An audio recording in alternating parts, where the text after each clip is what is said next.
Since we were kids, we've always tried to fit in. We would go where our friends are. But in this episode, we're going to try to tell you why you need to fight those instincts if you ever want to grow. This is Useful Not Famous. I'm Amara Andrew. I'm Jeff Sarris. And this week we are talking about how to be everywhere. Yeah, and this show is broken into 3 parts. It's 15 minutes long, 3 5-minute segments. It's why, I already fucked it up. what, and how. So why? What's our why today? Oh, we literally already talked about this, and then I get performance anxiety, so I'm just It's like, okay. what? Stage fright? So the why that we're talking about is why it's important to be everywhere. Yeah, and then the what is actually a little segment just for us. It's a little 5 minutes where we talk about what we're interested in Which this I'm week. very excited about. And yeah, we've repositioned, and there's a lot to talk about there. But yes. everything's only 5 minutes, and the how. The how? Is that the end? Yeah, the how is the last segment. How is So you'll stick around for the last segment because that's where we actually tell you how to apply the why. So why you want to be everywhere. But first, we have our little handy dandy timer here. We set the timer for 5 minutes, and let's get to it. So why are you looking at me like that? That's the first segment. Well, why I'm looking at you is because, no, the first part is why it's important to be everywhere. So this is something that, like, as you said in the intro part, it's very difficult to be where you don't feel comfortable because obviously comfort is where you feel comfortable.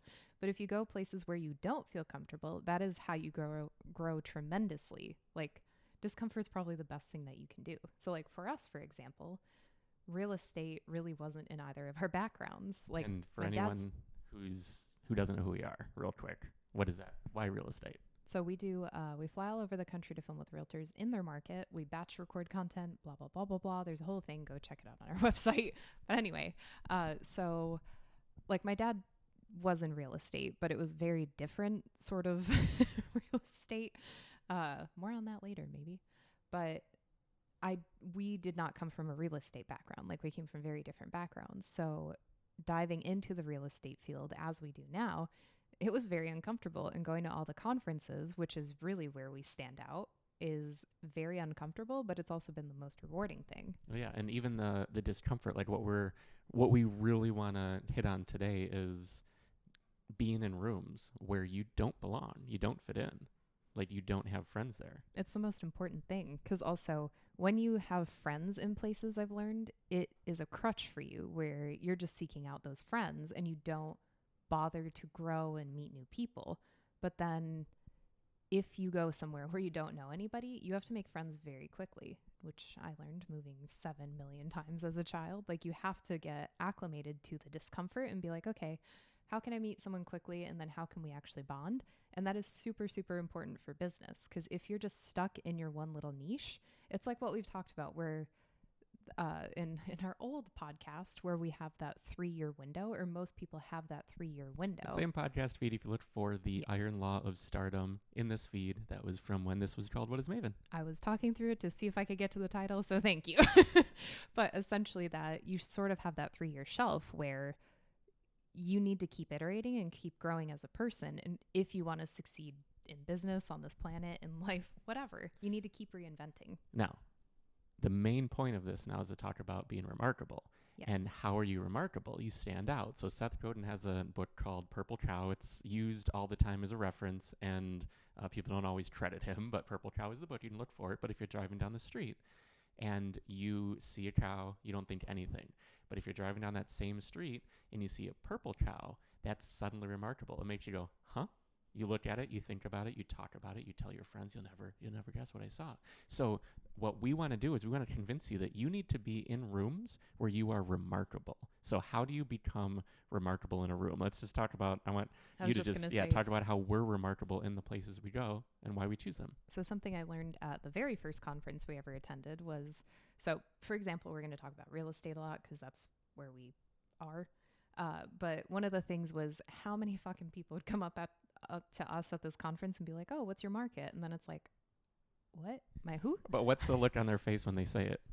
Well, they're just, like, oh, what's your market? Yeah, but even like empty. Yeah. It's an empty Well, it's question. just part of the networking. It's the standard practice, and it's what you're supposed to do at these events. But yeah, it's very empty sort of. What's your market? I have nobody else to talk to. And I don't But expect then- a good answer. Exactly. But then when it's just like, oh, we aren't in real estate, we do video content for realtors, then they're like, oh, then you see the life come back, because then all of a sudden they have to think, and they're like, oh, wait, what? This You've is something new. Short-circuited their thinking. They Yeah. expected something, and you gave them the unexpected. Yeah. So then having that be what you can do as a real estate professional, like you can't just go to, like, granted, you should go to these real estate conferences if you find value, blah, blah, blah, blah, blah. But you really need to be elsewhere, which I know we're going to talk about later. But you need to be where you aren't. The rest of you aren't. But But yeah, getting this is ahead just, yeah, you're getting ahead a little bit because this is just the why. So yeah, why we want to be in these rooms, why we want to be in places where we don't belong. This is something that I always did with my brand agency, Spire. Like, I was just going to ask, how have you been places where you don't belong? yeah, pursuing interests that aren't, I'm not in a room with web designers or people building brand and business. I would be in the room with a bunch of minimalists. Like, because of our network, I was invited to an event by a big name minimalist in 2010. At that event, a couple of guys named Josh and Ryan were there. They drove in to Chicago from Dayton, Ohio. They had started a website called theminimalists.com. It was 14 days old. Oh, time. But real quick for the rest of this story, we met, hit it off, and their site was brand new. Part of their storyline is 53 people or whatever saw their site in the first month. I was one of those 53. I was in that room, and what ended up happening is I saw ways that I could help them, ways that we could make their business grow faster and better. So I've worked with them since that day, since the very beginning of their brand, because I was in a room where I was remarkable. I wasn't another minimalist blogger. And that's exactly what we do today. Yeah, it's the exact same thing. We've applied that to Maven. So All right, Sarris, what have we been working on? I know we need to set 5 on the timer. So that's the why. 5 on the timer. Okay, time for the what. Where are you looking? I was trying to see if I should get my whole post-it of... Get it. Yeah, crazy just don't things. bonk the mic too hard. Hold on. Excuse me for a second. Okay, so yeah, we have 5 on the timer. So this is the what. This is what we're working on this week, what we found interesting. I mean, you're going to have to walk more in frame so people can see, because right now you're out of frame. There you go. Look at that. Ooh, look at those breadstick legs. Pardon. I said to Jeff one time, I was like, I have breadstick legs. Don't look at them now. So we have a But- song. Yeah, he That's- made songs. Yeah, I have Anyway. fun with these songs. I mean, that's something I had fun with this week that has nothing to do with what we're doing, but it'll come up Yes. at some point. So, Oh These are my, all- wait, do that again. That is a great, no, pull it away. That is a great bounce chart. Hold it higher. If you're watching right now, I'm trying this to is- figure out where this this is, go higher and tilt it down. This is how you do fill light on your face. Look at that. That looks amazing. Anyway, okay, so what are we looking at this week? So we have this giant fucking post-it thing, which compliments to Becky McCulley, Charlotte, North Carolina realtor, for the recommendation. So thank you. I totally fucking So- forgot. So let's just, we don't need to show it, so it's harder to yeah, see but anyway. basically we have just been reformulating every single part of our business in the best way possible, and it makes me so excited. It makes him so excited because we have so many different things that we're working on. Some I can't tell you about, and you might just stumble upon being on social media. But we have a lot of different things that we're working on. That one is totally separate, not even related to everything else. But something that is very central to me, us, basically the whole MINS thing that you were just talking about too, is being useful, not famous. And that's something that like you are hellbent on, I'm hellbent on. And like we're sort of, the more we talk to people about it, the more everybody is keen on being useful, not famous, because And it also comes from where we are and who we are. Like, I've lived behind the scenes at brands for 2025, since 2009. So 16 years. I've Good been God. behind the scenes. And now with Maven, same idea. well, yeah, it's being so incredibly useful that you don't need to be famous. Because also being famous doesn't mean that you make money. And that's mostly what people want at the end of the day. They don't want fame, they want money, but they make that comparison because they don't see what goes on behind the scenes of fame, which is having systems in place to make money. Yeah, and the simple question is to ask, fame for what? Yeah. Like more views for what? More likes for what? And at the end of the day, it always boils down to, well, to have more money. And it's like, that does literally nothing, especially because so many people who have big platforms have no money, verifiably. So Yeah. anyway, And just real quick, because fame alone doesn't make you money. Fame with being useful to someone makes you money, an advertiser, whatever it is. We'll dive into that more, obviously, because of what we're talking about right now. yep, exactly. So anyway, we've just been restructuring everything, figuring out our personal content and sort of what we want that to be, what that means, including this podcast, including rebranding our newsletter, which I'm very excited about. I still need to do that because the newsletter drops in 1 day. So Yeah, but it's perfect. Like basically we have two buckets. We have our done for you service, which is Maven Top Banana, where we fly out and film with realtors in the market and do everything for them. And we're building out the DIY side. We're building out the product side. So service, products. So Top Banana is the service. The products are varied depending on the different things that can help people grow through organic content marketing. yeah, But then it's like, what is our organic content marketing approach? How do we actually encapsulate it when it's varied across all of this? And that's what we've finally discovered. yeah. So we're just constantly iterating. I think the thing too, I know this has nothing to do with the episode, but also another thing. I just wanted to say that useful not famous is how. Yes. So I didn't actually say that, but useful not famous is that umbrella for our organic content marketing moving forward. But yeah, you have to start. So literally a clip that just came out today from our episode last week, which was you need to stop learning and you need to just start doing. Because I think so many people too get in that paralysis of like, well, I need to learn all the things before I can even do one thing, or I don't want to look like a fucking idiot online. You have to, like, first, you're not going to look like an idiot, especially by the people that support you and love you. So that doesn't even matter. But you need to look like an idiot, quote unquote, which you won't. But you have to in order to grow and be like, oh, okay, I don't like how I did that. Now I like how I can do this better or whatever. So anyway, so you just need to get started. That's another piece of our merch. Keep going, asshole. That's like one of my favorite shirts. I've never worn it out because I'm so scared someone's going to be like, But anyway, so we are working on a shit ton of different things. Like you said, all the DIY sort of things. I'm very excited to have everything sort of under the Maven umbrella, but now it's going to be under this useful, not famous umbrella, which then Maven will be part of. Time. But yeah, everything will fall under that. But really, that's our content side. Maven is still Maven. Top Banana is still Top Banana. We actually... And better than ever, actually, I would argue. Oh, yeah. I mean, in what ways? Configuring every single thing. We have a whole new system that we're using for the longs. We're trying to make it less daunting, more guided, and more... because YouTube is daunting for every single person, and everyone's like, I hate YouTube, but I know I need to do it. So just trying to make it exactly like just a whole prompt system, making it so incredibly simple and easy for someone to do. Systems. That's our the entirety of who we are, what we do, and what we do for people. I know what you're pulling up now. Do you? Yeah. I don't know if you do. Buzz. Okay, yeah. So we have our banana bolt. If you're a Top Banana, you know what the banana bolt is. And if you don't, suck it. Yeah, it's how we sort of, we can rally around. It's a little mascot for our Top Bananas. Banana. But Maven Yellow. Sacrificial banana. If you're sacrificial? Yeah. But if you're on the video, you see the little Maven Yellow on my shirt. That's been around for a while, but it's multifaceted why we have a Maven Yellow. Everything sort of fits into this.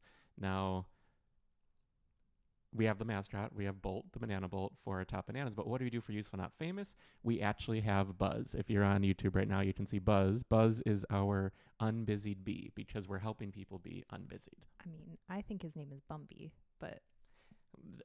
So the jury is out on what our bee's name is. But yeah, if you want to see that, go over to the YouTube. But really, this is audio first, so we can't get too heavy on the visual sides. Bumby is adorable. Uh-huh. Which also, ironically, I want to point out super quick, and then we're going to get on to the actual how, but not the how, but the actual how.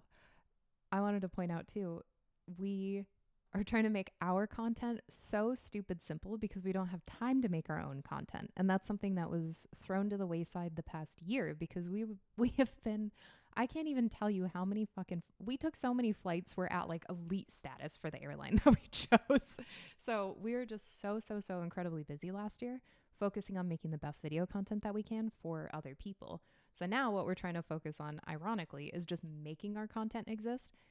This video isn't the prettiest, and we know that, but it literally just has to exist, and then you just iterate and keep going. Like, we want to make it so incredibly simple. We are just focused on the being useful, not the being famous. Exactly. So yeah, this is, I like to think of this, or we like to think of this as zero effort video. Yes. This is an audio first podcast. If you're listening on your podcast app, awesome. If you're watching the video, I guess you're a YouTube podcaster, but I don't know. Don't you want to look into our pretty little eyes? Okay. But yeah. Now to the how. So we don't know how. Put 5 How on now? the timer. Here's a little timer, just so you know I'm not cheating. How now, brown cow? But yeah, so how are you remarkable? How do you Let me count the ways. I feel like we're getting in our rhythm again now, so this is gonna be good. Oh yeah. You stole that from me. Okay, so how are you remarkable? How as a realtor? So this is for realtors. We explained how we're remarkable in the rooms. How do you pick the rooms to be in as a realtor? Yeah. So like That's a good question. And yeah, I mean I think it is a difficult one, but like I think the first thing starts with defining who you're trying to connect with. Well, and I think it really depends too if you're doing because like I can argue any point essentially from my background being a lawyer. I'm just teasing. I'm fucking not. But if you are going for a more referral I just wanted to say, she means, and this is not true, she means has her background in being an argumentative lady. How dare you? I'm going to tell you 5 reasons why you're wrong. 1, you're a man. But if you're doing a referral-based business, then it is very important for you to go to all the real estate-focused events, like where all the realtors are going to be. Yeah, is the number one avatar for who you're trying to reach other realtors, because then and you're in the right room. Yeah, not just referrals, but if you're trying to build a downline for your brokerage or like whatever, like if you are trying to target realtors to sell them whatever, you have to be in the room with all the other realtors. Now, if you are just trying to build a client-based business though, I would argue you really don't need to go to any real estate focused events unless you think that you will learn something at them. Cool. But I would argue you'll learn far more on the job than you will at these events. And that's no shade to any of the events, but doing the work is so much more important than talking about doing the work or learning how to do the work. Like that is such bullshit. Well, yeah, mindset. Like we say this all the time, but mindset is what people talk about when they have no actionable advice, because when you take action, you shift your mindset because you get actual practical knowledge, data points. If you just start something, we've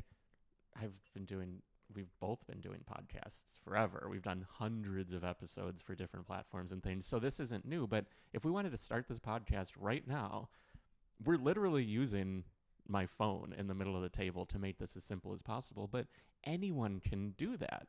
And then you learn like, I just remembered now too, our audio is out of sync and I didn't fix that because the device I'm using doesn't sync perfectly with the video, and you noticed it last week. Yeah. But now that's something I know. So, okay, now I need to learn. I need to take action and fix that. So I'll do that on the next one, but I wouldn't know until we actually record. And that applies to any business and anything that you possibly do. You don't know until you take action.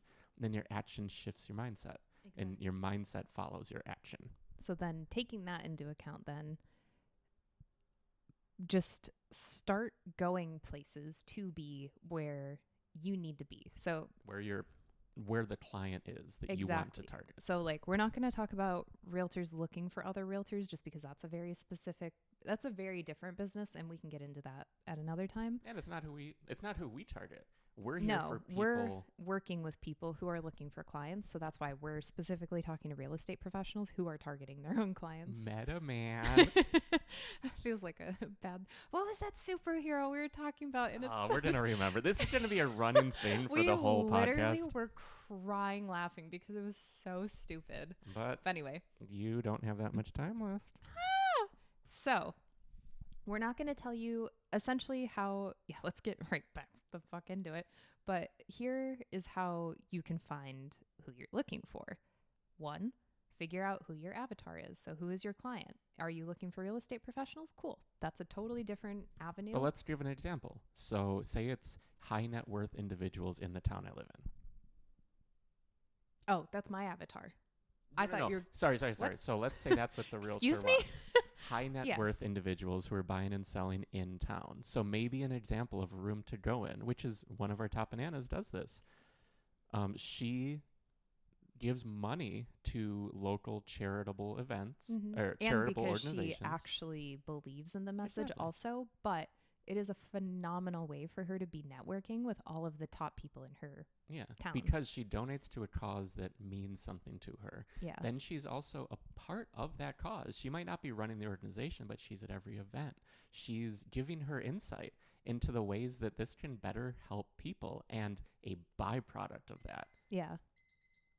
And a byproduct of that is that she's connecting with the exact archetype of person who then she wants to be connected with. She's in rooms where she doesn't belong. She's not in a room with realtors who are part of this nonprofit.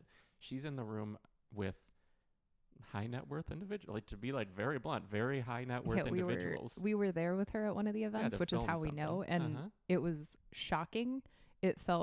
We felt a little out of place, not 100%, but it was. It's just a different feeling. Again, we were outliers, and she was an outlier. Not an outlier in terms of revenue and donations and things, an outlier in terms of the only realtor in the room. So that's what you need to do, is figure out. So for example, then, if you are looking for high net worth, which, I mean, what real estate professional isn't looking for that? But then we would also recommend really consider it. Don't just take this as the easy answer. Consider, because you also need to get along with the people that you are working with. So for example, if it's somebody who's high net worth, but they're the biggest pain in your ass, yeah, it's a bigger paycheck, but actually, is that going to be fulfilling? Because this is stuff that you have to deal with every single day. These are types of people that you need to deal with every single day. Well, and arguably some markets, most markets, everyone's targeting high net worth individuals, but some markets, everyone is targeting high net worth individuals. So there might be a completely untapped area that you want to focus on. Yeah. And I mean, we could go into other people's tactics too, and things that just speak to them, like adult rec league sports. Like someone's super into sports and plays competitive rec league sports and knows everyone in town. And that's not high net worth. That's an extension of her. It's who she is, what she does, and she connects with people like her. And then people who are similar to her in turn like her because she's so likable, and then work with her. So something I would recommend that you can actually do right now is look at all the people that you've worked with and literally put it in a spreadsheet. I know this sounds boring as all hell, but put everybody in a spreadsheet and boil them down to their data points. And even if you still have contact with them, talk to them and be like, okay, what are some of your hobbies, or where do you hang out? That's like such an easy way that you can figure out where to target more of that person. So for example, if they're like, I love crystals, cool, go hang out at the woo-woo shops, or go to yoga, or do all those different things, or go to a health food store. I don't know. I'm like painting a very broad picture, or like a stereotypical picture, but that type of person does exist. And maybe that's your market, and that's amazing. Or that's your ideal client. Paint the stereotypical picture. That's who you're looking for. You're looking for an archetype. I thought you were telling me to. I was like, I just did. Duh. But yeah, that's not a bad thing. That is what we want to do, is we want to... You want to boil it down and make it as simple as possible for you. So like, we know our target, and like that has been something that we've been finding is like, okay, who do I want to actually work with? Because like, you're not going to get along with everybody. And there's certain people that I don't want to work with, and that's perfect, and that's totally fine, because that's how you exist in this planet. Is you don't have to love everybody, respect everybody, but don't love everybody, because then you're a whore. But well, but I just wanted to say I just wanted to say we want to put people in a box in this scenario. Not to hold people down. This is for our learning, and this is something that I ran into previously. Is like, I wrote this article, this essay, whatever, called Man in a Box. And I wrote it because people knew me for so many different things, but each person, say, industry, each vertical knew me in a certain box that the other one didn't know me in. So like I had done a lot in the paleo diet space and would speak and had a very large platform that was mine around the paleo diet. And I did so much with minimalism, and we have the documentary Minimalism, do so much in design and WordPress and all that. So I had all these different boxes, and I realized like I don't belong in one box, but you need to give people a way to actually compartmentalize you for them. And that's branding. We'll talk about branding separately, but we need to put people in boxes. The person that we want, we need to define that box and now find the people who fit in that box. Yes. So stop listening right now. Well, in maybe 30 seconds when we're done. Compile your entire list of clients and see sort of where the overarching theme tends to go, or boil it down to just the very basic bio data, give it to somebody else to look at, and they will tell you verbatim, like, oh, you're looking for this exact person who drives this exact car. Like, even stuff like that. I like that. Yeah, like that's how you're going to find who you're looking for. Like it's acquisition 101. My nose, you scratch your nose. What you doing? I don't even hold the mic up, so no one heard that. But I scratch my nose, you scratch yours. He called me the worst names imaginable right there. If you read his lips. But anyway, so just do that. That'll be so incredibly simple. Or like give it to your partner in life. Like they will have sort of an idea of what your business is, and maybe work with them. So maybe give it to like your next best person. But they'll be able to tell you in like 2 seconds. So start that, do that. I think we should wrap this up. Okay. Like a little pita. Okay, if you like this, like, Peter. subscribe, share it with your friends. What did you just say to me? Ow, pita. Ow, Peter. We'll see you next time. Bye.